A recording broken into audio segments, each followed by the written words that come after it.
Les chrétiens sont souvent critiqués d'avoir une foi aveugle. Les gens pensent que croire en Christ, c'est avoir une foi aveugle, c'est croire au Père Noël, c'est croire aux contes de fées, c'est croire à des choses irréelles. L'Évangile parle de croire sans voir, ce qui n'est pas la même chose qu'avoir une foi aveugle. Une foi aveugle, c'est une foi qui n'a pas de fondement, qui n'a pas de base, c'est une foi qui est construite en l'air, une foi qui ne peut pas savoir exactement ce qu'elle croit. Une foi aveugle ne sait pas ce qu'elle attend ou ce qu'elle espère. La Bible enseigne croire sans voir, plutôt que d'avoir une foi aveugle. Jésus dit à Thomas, « Parce que tu m'as vu, tu as cru. Heureux ceux qui n'ont pas vu et qui ont cru. » Notre Seigneur parle de croire sans voir. Il n'appelle pas à une foi aveugle, à une foi sans fondement. Les croyants, nous croyons parce qu'il y a une vérité à croire, parce qu'il y a quelque chose à croire. D'ailleurs, l'apôtre Jean dit à la fin de son évangile, « Ceci a été écrit afin que vous croyiez que Jésus est le Messie, le Fils de Dieu, et qu'en croyant, vous ayez la vie en son nom. » Ce sont les évangiles qui sont le fondement de notre foi. Les évangiles sont le témoignage de ceux qui ont vu et ont entendu Jésus, ceux qui ont partagé du temps avec lui, ceux qui étaient présents lors des miracles, ceux qui l'ont vu ressusciter. L'évangile de Marc a été écrit 16 ans après la résurrection du Christ. Certains d'entre vous n'étaient pas dans cette paroisse il y a 16 ans. Mais il y a 16 ans, il y avait un autre pasteur. Et si je ne me trompe pas, c'était le pasteur Essig. Et ceux qui n'étaient pas là, comment font-ils pour croire que c'est vrai? Eh bien, ils demandent à ceux qui étaient là, il y a 16 ans et plus. De la même façon, notre foi est fondée sur le témoignage de ceux qui étaient là, de ceux qui ont vu et qui ont partagé avec Jésus. On ne croit pas en Jésus par la façon dont on nous raconte la vie de Jésus. On ne croit pas par la façon dont Jean écrit son évangile. Ce n'est pas lui qui est la garantie de notre foi. Ce n'est pas sa grande capacité à écrire ou à nous raconter les histoires de Jésus qui nous font croire en lui. La foi ne vient pas à cause de certaines histoires que Jean aurait choisies en particulier. Ce ne sont pas les histoires que Jean a choisies qui nous font croire, sinon la puissance qui est attachée à la parole de Dieu. Ce n'est pas la puissance de l'envoyé ou du témoin, c'est la puissance de celui qui a parlé.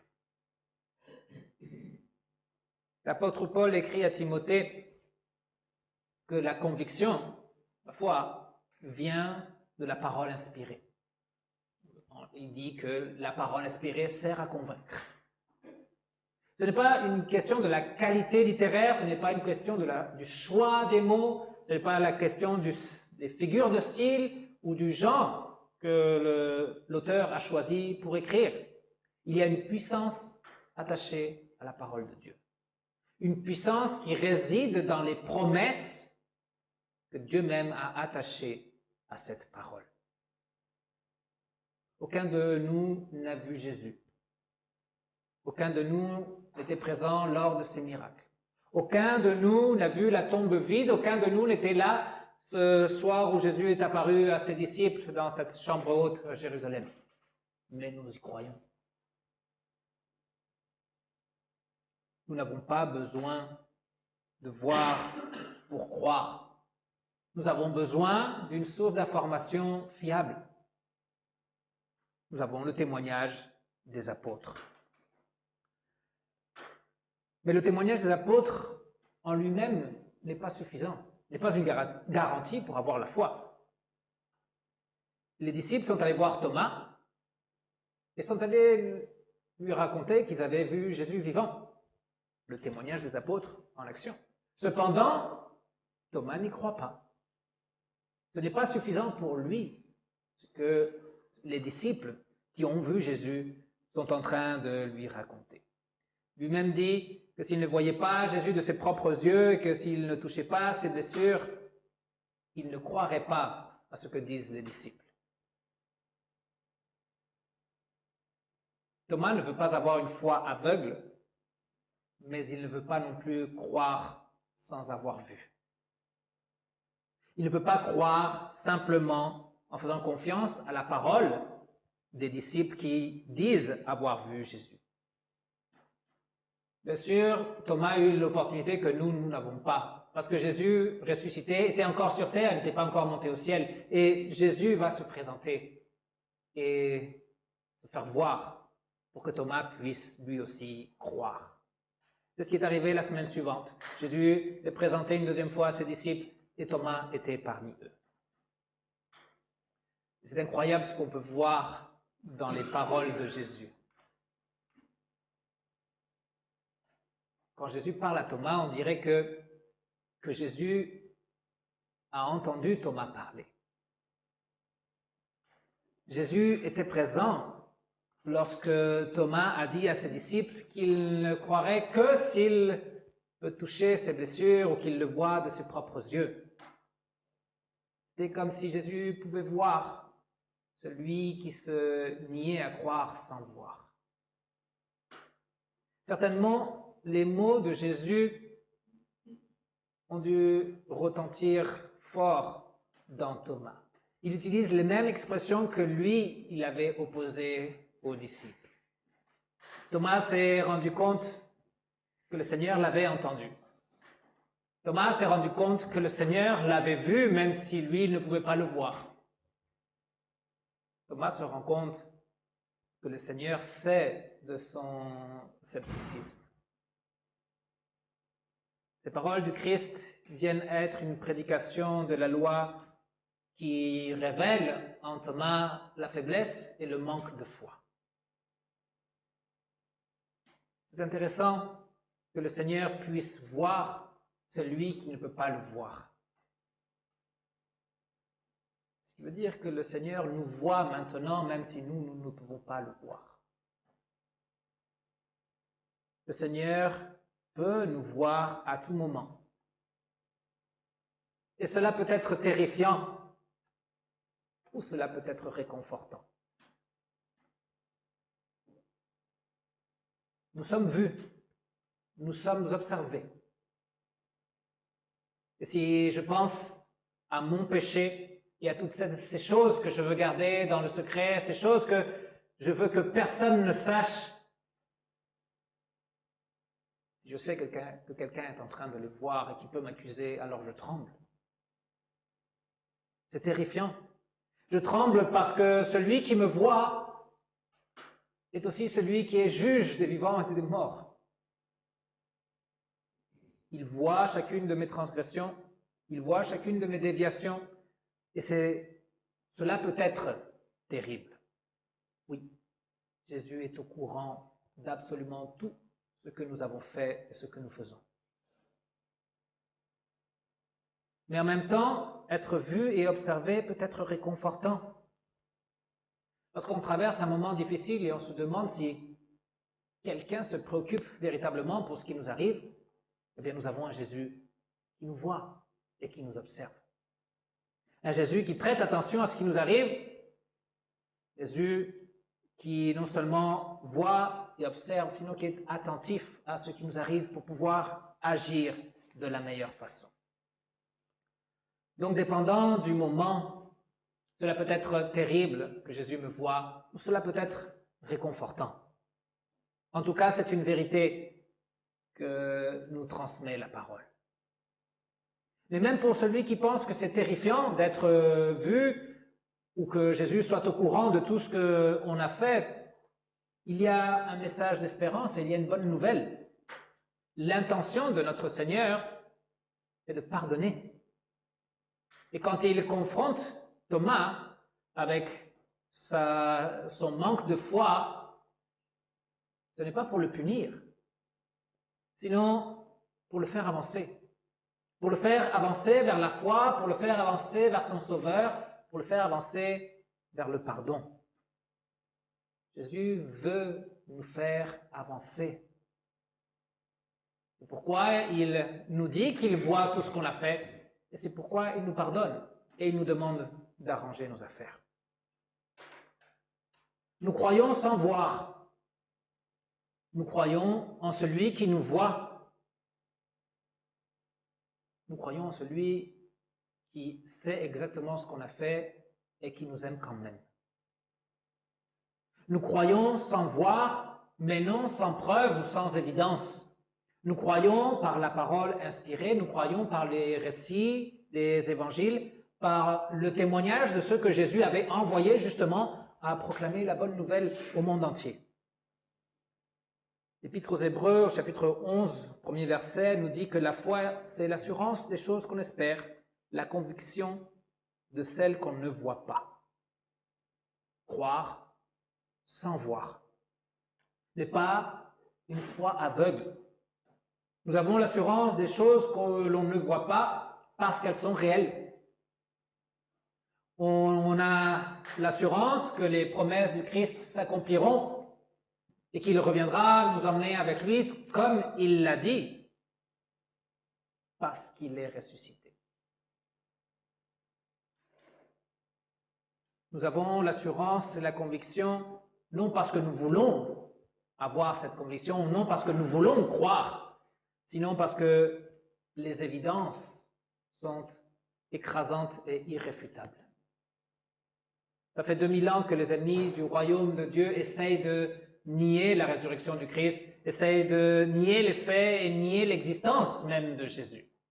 Ceux qui s'opposent à l'Évangile ne se fatiguent pas de ramener toujours les mêmes arguments une et une autre fois et nous accuser d'avoir une foi aveugle. Cependant, nous pouvons avoir une foi certaine, même si nous ne voyons pas avec nos yeux notre Seigneur. Parce qu'il ne s'agit pas de voir avec nos yeux ou de toucher avec nos mains. Il s'agit de la fiabilité de la proclamation apostolique. Ceux qui s'opposent encore aujourd'hui au témoignage clair des Écritures ne sont pas intellectuellement honnêtes. Parce que l'honnêteté intellectuelle voudrait qu'on ne puisse pas nier les faits. On ne peut pas nier ce qui est historiquement prouvé. Et non seulement prouvé et amené par les disciples du Christ, sinon aussi par ceux qui s'opposent au Christ. Nous avons le témoignage des Romains qui ne voulaient rien savoir du Christ, qui disent qu'il a existé, ce qu'il a enseigné, les miracles qu'il a fait. Nous avons le témoignage des Juifs qui étaient justement ceux qui l'ont condamné et qui ont laissé par écrit ce que Jésus enseignait, ce que Jésus a fait. Jésus a bel et bien existé. Jésus a bel et bien enseigné ce qu'il a enseigné. Jésus a bel et bien réalisé les miracles qui sont racontés dans les évangiles. Jésus a bel et bien ressuscité. Je crois en Jésus parce que c'est raisonnable. Je crois en Jésus parce que c'est intellectuellement honnête. Mais je crois en Jésus surtout parce que je suis convaincu par la parole inspirée. Je suis convaincu par l'Esprit de Dieu. Je crois, comme nous avons dit tout à l'heure, je crois en Dieu le Père, je crois en Dieu le Fils, je crois au Saint-Esprit. Ça ne veut pas dire simplement que j'accepte l'information comme véritable. Je crois, ça veut dire faire confiance. Je crois, ça veut dire déposer ma confiance en celui qui a dit qu'il allait ressusciter et qui est bel et bien ressuscité. En celui qui dit et qui réalise ce qu'il dit. Celui qui fait confiance au Seigneur Jésus ne sera jamais déçu. Il ne sera jamais déçu parce que le Seigneur accomplit toujours ce qu'il promet. Donc la garantie que nous avons, c'est la résurrection du Christ. Par cette résurrection, nous savons que Dieu va accomplir toutes les autres promesses qui sont inscrites dans la Révélation. Les Écritures nous invitent à invoquer le nom du Seigneur afin d'être sauvés. Cela veut dire faire confiance à celui que l'on invoque afin qu'il nous sauve. Faire confiance à celui qui a parlé et dont la parole est fiable. Je crois sans avoir vu. Je mets toute ma confiance dans le ressuscité. J'ai la conviction que grâce à lui, je suis un enfant de Dieu. J'ai l'assurance de mon salut parce que Jésus-Christ est ressuscité. L'apôtre Pierre parlait dans sa première épître de croire sans voir et d'aimer sans voir. Croire, c'est avoir la confiance de recevoir ce qui nous a été promis, même si nous ne le voyons pas. Aimer, c'est suivre la volonté de celui qui nous voit lorsqu'on ne le voit pas. C'est suivre la volonté de celui qui a tout souffert quand nous ne le voyons pas. Par le même témoignage des apôtres, je sais que Jésus m'aime. Par la révélation de Dieu même, je sais qu'il m'aime. Et parce qu'il m'aime, je l'aime en retour. Je l'aime parce que lui, il m'a aimé le premier. Ce qu'il a fait est incroyable. Ce qu'il a obtenu pour moi est merveilleux. Ce qu'il m'accorde dans sa grâce et que je ne mérite pas est la raison de mon amour envers lui. Je saisis par la foi toutes ses promesses et mon cœur se remplit d'un amour véritable et pur envers mon Seigneur. Un amour qui se manifeste dans mes actions, un amour qui se manifeste dans mes choix, dans le chemin que je suis, un amour qui se reflète dans mon obéissance à ses commandements et mon zèle pour m'attacher à sa volonté, un amour qui se révèle dans le service du prochain, dans la consécration à son royaume. Je l'aime sans l'avoir vu. J'espère qu'il puisse voir ma façon de l'aimer, parce que je sais qu'il me voit. Je l'aime sans l'avoir vu. J'espère qu'il puisse couvrir avec son pardon ces choses qu'il voit et qui ne lui sont pas agréables. Je crois sans avoir vu. Je l'aime sans l'avoir vu. Et je me réjouis encore sans le voir. Heureux ceux qui n'ont pas vu et qui ont cru. Lorsque Jésus dit ces mots à Thomas, il parle de toi, il parle de moi, il parle de nous. Nous qui croyons en lui sans l'avoir vu. Jésus parle de nous qui l'aimons sans l'avoir vu. Nous qui nous réjouissons de tous ces dons, les dons que nous voyons et ceux que nous ne voyons pas encore, mais que nous avons l'assurance de recevoir par ses promesses. L'évangile de la grâce de Dieu en Jésus-Christ chasse la peur et à la place plante la joie dans mon cœur. Cette semaine, j'ai entendu quelqu'un qui se demandait qu'est-ce qui allait se passer lorsqu'il se présenterait aux portes du paradis. Cette personne se demandait si elle allait être reçue ou si elle allait être rejetée. Elle disait ça dans le contexte de la lecture de Matthieu chapitre 7, verset 21.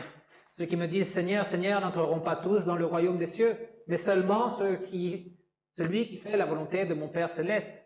Et alors je dirai ouvertement « Je ne vous ai jamais connu. Éloignez-vous de moi, vous qui commettez le mal. » Cette personne était croyante, mais craignait aussi le fait de peut-être de ne pas être reçu par le Seigneur parce qu'il se savait pas acceptable. Il avait peur d'entendre dire « Éloigne-toi de moi, toi qui commets le mal. » Comment faire pour ne pas vivre avec ce doute?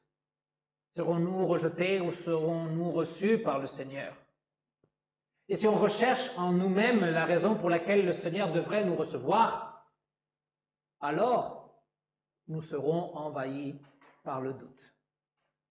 Si nous cherchons en nous-mêmes la justice nécessaire afin d'obtenir la vie éternelle, alors ce n'est pas la foi.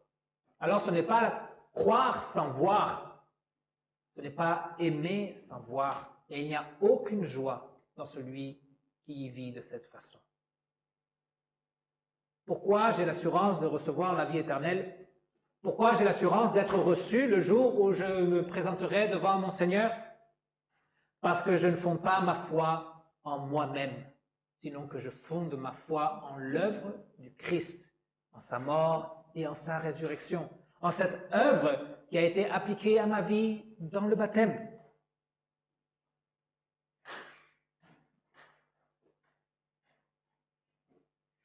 La clé est en Christ. La garantie est dans la résurrection. L'assurance est dans cette union mystérieuse avec le Christ qui est arrivée lors de notre baptême. Mais rien ne pourra nous arracher des mains de notre Sauveur. Rien ne pourra nous arracher des mains de celui qui nous voit et qui nous aime quand même. Vous aussi, croyez au témoignage des Écritures. Aimez celui que vous ne pouvez pas voir, mais qui est bel et bien réel et qui est votre Sauveur. Réjouissez-vous en Jésus-Christ ressuscité. Réjouissez-vous parce qu'il vous invite à vous réjouir, vous qui croyez sans l'avoir vu. Que la paix de Dieu qui surpasse toute intelligence garde vos cœurs, garde vos pensées en Jésus-Christ, celui qui est au milieu de nous, celui qui nous voit, celui qui nous aime, celui qui est en train de nous conduire à la vie éternelle. Amen.